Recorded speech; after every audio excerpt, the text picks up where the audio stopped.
कधीच नाही चुकणार तुमचे फेवरेट टीव्ही शोज झी5 सोबत, तेही एकदम फ्री. तर तुम्हाला सांगतो, त्या दिवशी मी इतका जोरात पडलो आणि शेवटी प्रेमातच पडलो. पण काही म्हणा भाऊ, या काही आठवणी आहेत ना, ज्या आठवल्या की चेहऱ्यावर हसू येतच. खरंय. अहो काल संपदा पण विचारत होती मला आपल्याबद्दल, तेव्हा ह्या अशाच आठवणी आल्या. काय विचारत होती संपदा? अहो म्हणजे आपलं लग्न कसं ठरलं, तू बाबांमध्ये काय बघितलंस आणि त्यांना हो म्हणालीस, असं सगळं विचारत होती ना. काय म्हणजे काय म्हणायचं काय तुला? ते मी असंच विषय निघाला म्हणून विचारलं, बाकी काय नाही. पण भाऊ, तुमची आणि काकूची काय भारी एकदम लाजवाब स्टोरी आहे. मला असं वाटतं याच्यावरती ना एखादी फिल्म वगैरे केली पाहिजे. काय वाटतं तुम्हा सगळ्यांना? टॉपिक चेंज नाही करत, खरंच म्हणजे एवढं इंटरेस्टिंग दिसते.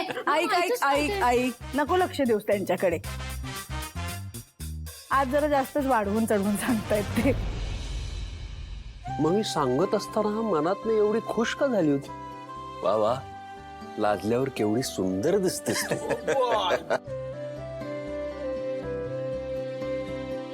काय सगळे आहेत, भान ठेवा थोडं. भान? अरे भान हरपून प्रेम केलं आम्ही तुमच्यावर. आणि हे सांगताना भान कशाला ठेवायचंय? पण काही असो, आपल्या घरात सगळ्यांचंच लव्ह मॅरेज आहे ना. मग संपदा, तू काय विचार केलास तुझ्या लग्नाचा? कीर्ती अगं हे काय मध्येच? काकू अगं तिने काहीतरी विचार करून ठेवला असेल ना, म्हणजे आता तिचं पण लग्नाचं वय झालंय. तिने काय ठरवायचंय? अगं लहान आहे अजून, शिकते ती. शिक्षण झालं की मग बघू. ते पण आहेच म्हणा, पण आशूचं पण लव्ह मॅरेज झालं असतं तर मज्जा आली असती ना सुहास. झालं असतं म्हणजे आशूचं लव्ह मॅरेजच आहे.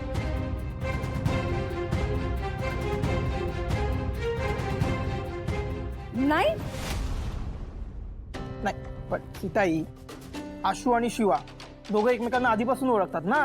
हो, पण मित्र म्हणून. पण शिवाला आशू आधीपासून आवडतो ना. पण आशूला शिवा आधीपासून आवडत नव्हती, मग लव्ह मॅरेज कसं? हीच गडबड आहे भाऊ, हाच झोले. आशूलाही शिवा आधीपासून आवडायची, त्यालाही माहित नव्हतं, इतरांनाही माहित होतं, मला माहित होतं. मी माझ्या डोळ्यांनी. बस बस मांजा बस, आता नको, याच्याबद्दल नको बोलायला. अरे खूप सांगितलं. आता का लाजतो? अरे लग्न झालंय. थांब ना यार, तू सांग रे. मी सांगतो, थांबा ना, आता किस्साच सांगतो. भाई ऐका भाऊ, खरा किस्सा, या किस्स्यावरून कळेल या दोघांचं प्रेम किती डीप होतं. हा, ठिकाण आहे संघर्ष नगर. आम्ही एकदा ते नाही का मध्ये हा जायचा, आशू पण जायचं, तुम्ही ओरडायचे. हो, काहीतरी लफडा झालेला, आम्ही झाडामागे लपलो. मी खाली बसलो, आशू बोलला उभा राहा, मी उभा राहिलो. सगळं आशूचं ऐकायचं, तुम्हाला तर माहिती. मांजा शांत बस. आता नाही ऐकलं रे, आता भाऊंनी विचारलं रे. मी बसलो खाली, बघतोय मग थोड्या आवाज यायला लागला. हा बोलतो तुझा मोबाईल व्हायब्रेट येतो. म्हटलं माझा ना तुझा होत. हा बोलतो माझाही नाही होत. आम्ही शोधतोय भाई, काय होतंय हा प्रश्न सोडवतो माझ्या इथे काहीतरी चावलं.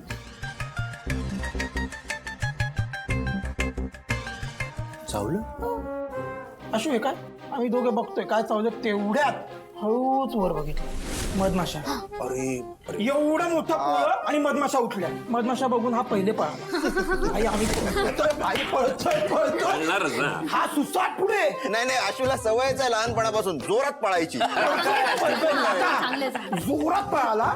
त्यांना कळलं हा शाणा जोरात गेला, हा शाणा इथेच. त्यांनी मला पकडलं, मी पडलो. चावतायत. नंतर उभा राहिलो, सुजलो. मी आरशात जेव्हा बघितलं, ए भाई मला असं झालं. याला शोधत मी गेलो वस्तीत. गेलो उभा होतो. मला आशू लांब निवांत उभा दिसला, इकडे तिकडे बघत. याला मधमाशांनी पकडलं नाही, एखाद चावली असेल चुकून. थोड्या वेळाने समोरून येत होतो. सांगा कोण?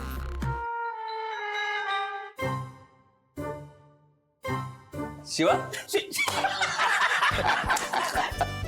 शिवा आली. हिने काय केलं, बाजूला गोधडी वाळत घातलेली. गोधडी घेतली आणि आपण माशाचं जाळं फेकतो बघा, मी गेलो सगळ्यात बोलतोय. गेलो दोघांच्या अंगावर गोधडी बघितलं हा. भाऊ असते होते समोरासमोर. मला डाऊट आला काय चाललंय काय. परत बघूया म्हणलं. मी बघितलं आशू कुठे होता तू. तेव्हा दोघे जागे आले गोधडी काढली. म्हणलं काय चाललंय. मग ते नाही चल औषध लावते. दोघांना घेऊन गेली गॅरेजला. आता गॅरेजला बसलोय.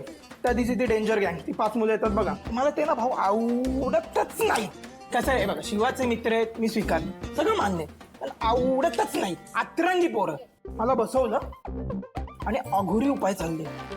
ते मलम ग्रीस का ते लावत होते. म्हटले भाई भावा थांबा मी डॉक्टरकडे जातो. नाही आम्हीच डॉक्टर आहेत. मला इतका अत्याचार करत होते ह्या सगळ्यात.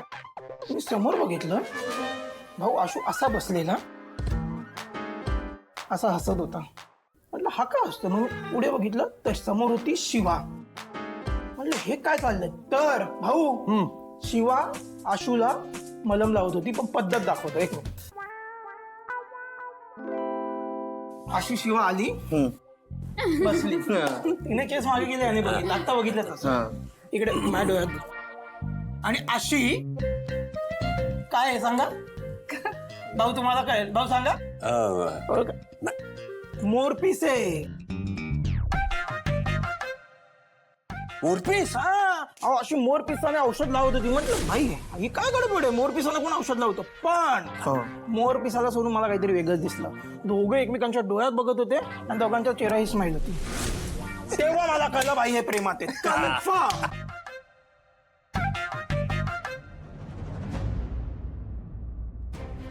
Wow how romantic. सेम बोललो मी. आई सेम तू बोललो. कुठे चाललीस. अगं किती छान लव्ह स्टोरी सांगतोय माझ्या. आपण ऐकूयात ना. किती प्रेम आहे दोघांमध्ये. आई ऐक ना.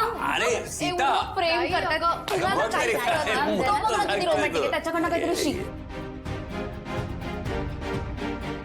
शिवा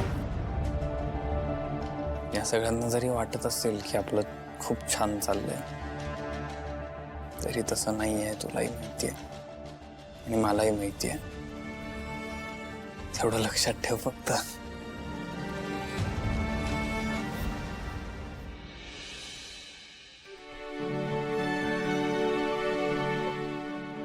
संपदा सो सॉरी जरा कामात होतो. नाही बोल काहीच प्रॉब्लेम नाही. काय म्हणतेस. मला जरा बोलायचं होतं तुझ्याशी. बस बस बस बस ना.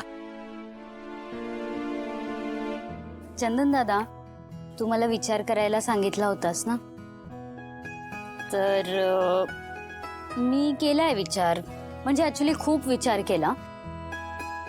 मला असं वाटतं की असं खरंच खूप प्रेम आहे रे त्याच्यावर. खरंच. हो.